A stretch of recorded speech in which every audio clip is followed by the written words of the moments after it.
Hello again. This is a somewhat faulty Sony DVD recorder. It's not a bad model on spec. It boasts a reasonable hard drive and it also has HDMI out and an analog and digital tuner. Unfortunately, it has got a really weird power cycle issue which only seems to present itself when you have the aerial connected into the digital input from the aerial. So when you have that, it basically goes round and round and just keeps restarting. Now, when I bought this machine, I knew it was somewhat faulty, but surprisingly it did work for probably a day or two, and I was able to tune in the digital channels, and I was also able to record some items as well, some programs, so that seemed to work okay. And then after restarting the machine, it decided to go back into this weird cycle.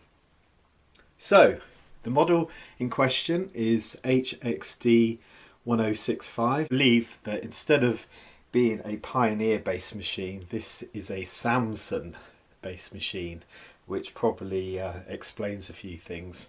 The other thing to be aware of is it's quite a compact unit. It's slightly longer than the Pioneer that I've got here underneath it, but it just doesn't support much in the way of ventilation, so possibly that is a contributing factor. And I'm going to have a look at the power supply, because my hunch is that it's something to do with the power supply, and maybe when the aerial connection is there, maybe it's causing a different kind of draw or demand on the current, and that's causing the machine to go into this reboot cycle. So just to show you that it does actually work, I'm just going to power this on now, and this is without the aerial plugged in, and also I will try to play a DVD. Not the quickest to start. Let's see if we can select DVD. It does get there in the end. And I had this DVD in earlier, so I have no reason to think it wouldn't load now. On the screen at the moment it's just saying loading.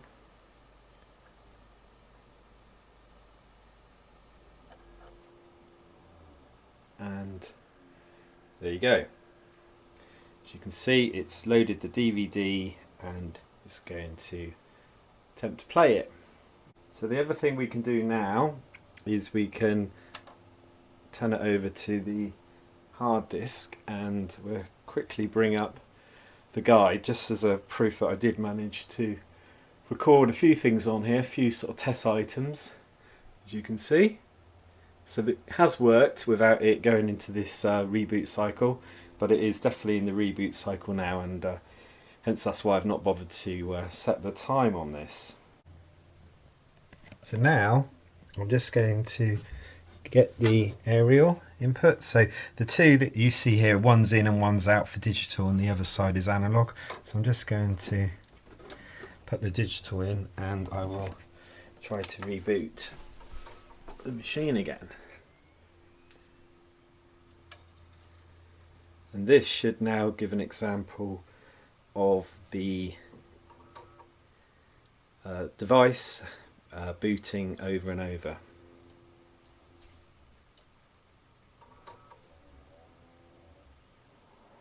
So it tends to load, fans going, so it's set to hard disk, so it should now settle down and let you do stuff.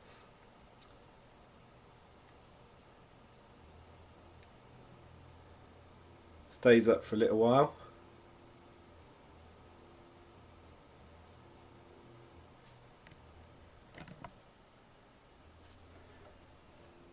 And there you go. It's almost tripped out, and now it's restarting. And if you leave the aerial feed in, it will do that all day long. So this is now with the cover off. The cover comes off quite easily. There's just several screws, as you'd expect.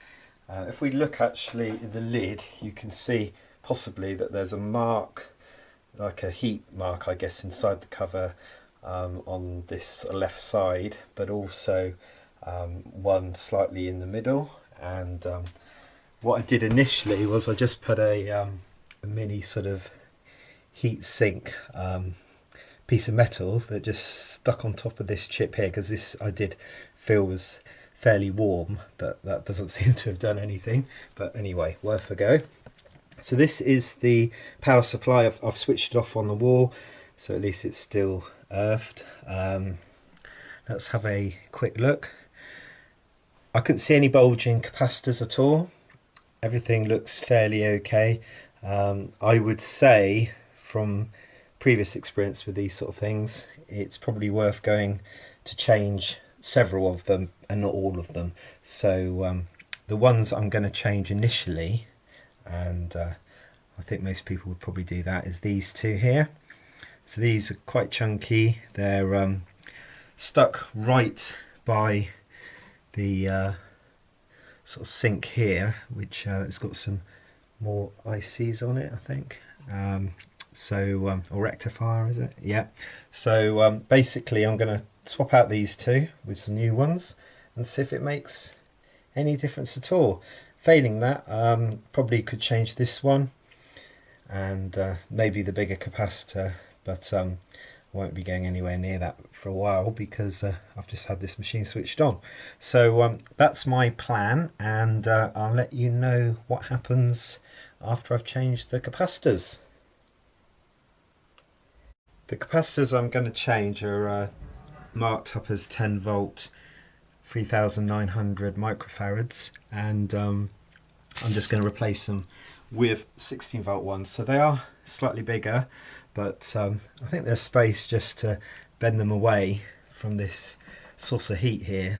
So very straightforward to take out this board. There are 4 screws, and there was also one on the back of the unit where the mains cable goes in. So very straightforward, and it actually does just come up without you having to remove the disk drive, so that's good. So just looking here, I'm going to take these two out. I may have a look in my spare capacitor box to see if I've got any for this one here, because I just as well do that one at the same time, because it looks to be of a similar type, and that's 35 volt 470 microfarads. As you can see, I changed the capacitors on the power supply and put it all back together, and it still did the same thing. I still had the issue with the DVD recorder rebooting itself. So what I did is, from a process of elimination, I took out the aerial entirely and ran a auto tune, and it was able to pick up 4 channels instead of the 60 or 70 odd channels it would normally pick up. And this made me think, oh, that's strange, I've got no aerial, but it's managing to lock in and find some channels. So I did some experimenting. I just used some old bits of wire, and I also found a hi-fi aerial, which I've now unbelievably got plugged into here now, and this seems to be offering me a bit of a compromise in that I'm getting most of my channels, at least the main ones, but it's not tripping and it's not restarting the machine. So all I can deduce from this quick experiment is that the actual aerial in the loft up in the roof is pulling in too high a signal in terms of power for this DVD recorder to cope with. So maybe it was a bug in firmware or some design fault which made this machine susceptible to this sort of thing. So to get around that, yeah, I'm just using this hi-fi or old, yeah, I'm sure it's just a hi-fi aerial, and I've got that plugged in now, and I'm actually recording a film which has now been on for a good hour.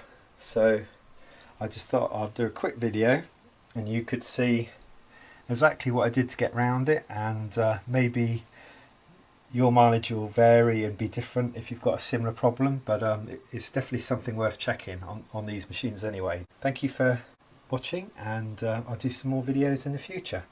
Bye for now.